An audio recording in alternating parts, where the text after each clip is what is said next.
Karl Marx ने 175 साल पहले वार्निंग दी, वो आज भारतीय परिप्रेक्ष्य में सच होती हुई नजर आ रही है।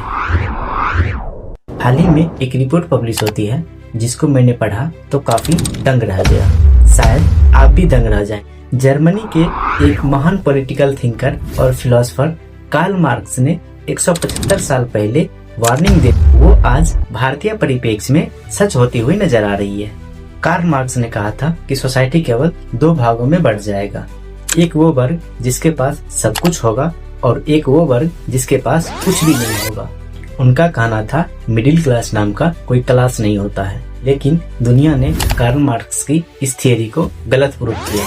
समय के साथ मिडिल क्लास बना भी, स्ट्रॉन्ग भी हुआ और प्रॉस्पेरस। वर्ल्ड इनइक्वालिटीज रिपोर्ट 2026 की डाटा देखने के बाद कहीं ना कहीं कार्ल मार्क्स की कही गई बातें शायद सच होती हुई दिखाई दे रही है। रिपोर्ट में जो डाटा सामने आया है, इंडिया के ऊपर वाकई में ही क्वेश्चन मार्क है।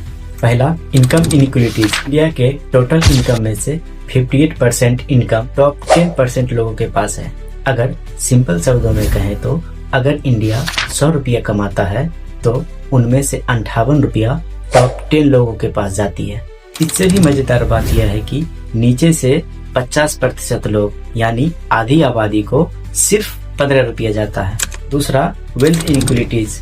इनकम से ज्यादा वेल्थ डिस्ट्रीब्यूशन में डरावनी वाली तस्वीर दिखाई देती है। देश का 40% वेल्थ टॉप 1% लोगों के पास है। दूसरा, नीचे से 50% लोग यानी आधी आबादी के पास सिर्फ और सिर्फ 6.5% वेल्थ है। भले ही आज जीडीपी बढ़ रही है और इंडिया वर्ल्ड के टॉप 5, उसके बावजूद इतनी इनइक्वालिटीज, इतनी असमानता, ये दिखाता है कि इंडिया तो ग्रो तो कर रही है, लेकिन उनमें सबसे ज्यादा जो फायदा हो रही है वो अमीर लोगों को हो रही है। अगर आपको ये मेरा प्रयास अच्छा लगा तो चैनल को सब्सक्राइब करें।